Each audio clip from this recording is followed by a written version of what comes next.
बड़ी चर्चा है बुलडोजर की, मैं वहां आता हूं। जहां चाहे आप वहां चलें। हाँ, नहीं, आपकी जहां इच्छा हो वहीं ले चलेंगे। तो बुलडोजर की चर्चा है, मॉडल की बड़ी चर्चा है। और कहा कि भाई इससे न्याय है, और लोगों ने कहा कि ठीक है, जहां पे गलत है वहां चलेगा बुलडोजर। बे साले, बंद कर दीजिए अदालतें ना, बंद कर दीजिए अदालतें, बुलडोजर से न्याय करवाइए। देश के हर राज्य में अदालत का कोई काम नहीं है।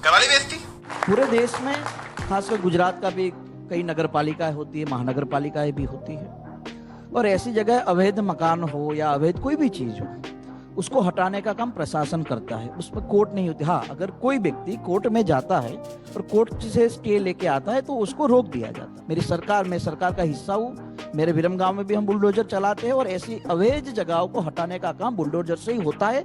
मैं योगी आपको बता तो मुझे आनंद होता है। क्या बात कर रहे हैं? योगी आदित्यनाथ जी का मेरी असेंबली में रोड शो था, मैं 25 बुलडोजर लाया था उनकी रोड शो में। अगर जहाँ सही जगह होगी वहाँ बुलडोजर चलेंगे, और जिनको नाराजगी है वो टीवी में आके बोल सकते हैं। अभी बदत है भाई, अभी बदत है। देखिए राजनीति कहां आकर के खड़ी है, और राजनीति ने अपना मकसद क्या बना लिया। प्रधानमंत्री जी का अभी भाषण कहेंगे हार्दिक भाई तो वो भी सुना दूंगा। उन्होंने कहा कि मैं 2022 में इस देश के हर व्यक्ति के सर पर पक्का मकान देखना चाहता हूं, दूंगा, मैं आवास दूंगा। मैं मध्य प्रदेश के ऐसे आपको डॉक्यूमेंट दे दूंगा, ऐसे ऐसे लोगों के मकान तोड़े गए जो प्रधानमंत्री आवास योजना से बने थे। गलती किसकी है? जांच का विषय हो, जांच का, पहले घर तोड़ दीजिए फिर जांच का विषय है, अदालतें बंद कर दीजिए। वाह, आपने कहा राजनीति की दशा, देखिए एक दशा ये भी है, दिशा ये भी है कि रामपुर से उत्तर प्रदेश में भाजपा का कमल खिलता है। हाँ हाँ, खिल रहा है, देख रहा हूं।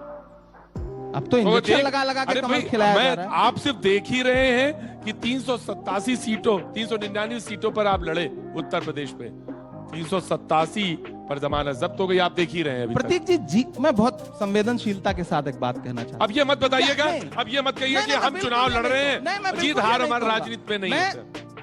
सामान्य तरीके से बहुत संवेदनशीलता से एक बात कह रहा हूं। क्या जीत ही हर चीज का पैमाना है? वाह, तो आप क्या जीत ही तय करेगा कि जो गलत है वो भी सही है? बिल्कुल, अगर राजनीति में है तो राजनीति में है तो जीत ही तय करेगा ना। उस दिन जिस दिन सारे आपके भी कुछ पत्रकार साथी यहाँ बैठे होंगे, कुछ पत्रकार साथी भी वहां थे, जिस दिन सांसदों ने मार्च निकाला, पार्लियामेंट से बाहर निकले और बैरिकेड कर दिया गया। सिर्फ सांसद बैरिकेड नहीं किए गए थे, सारे पत्रकार, लोकतंत्र का चौथा खंभा 200 मीटर दूर बैरिकेड किया गया था। एक बाइट लेने को तरस रहे थे, क्योंकि जीत है उनके पास, जीत पैमाना है तो ये भी बर्दाश्त करिए। हाँ भाई, कैसी लगी आगे स्वाद? जितने संस्थान है सबको कुचल दीजिए।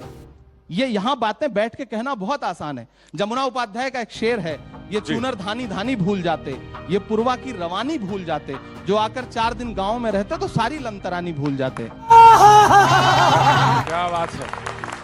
संविधान को सब लोग मानते हैं। देश के प्रधानमंत्री नरेंद्र भाई जब गुजरात के मुख्यमंत्री हुआ करते थे तो देश में पहली संविधान यात्रा अगर किसी ने निकाली है तो नरेंद्र भाई मोदी साहब ने गुजरात के मुख्यमंत्री के तौर पे सुरेंद्रनगर जिले से निकाली गई थी।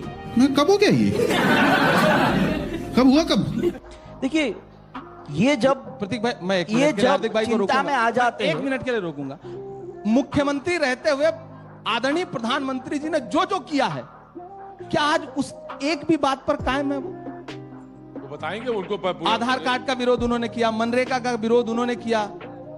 ये कहते थे कि सीबीआई का सबसे ज्यादा दुरुपयोग सरकारें करती हैं, चुनाव सीबीआई के जरिए लड़े जाते हैं।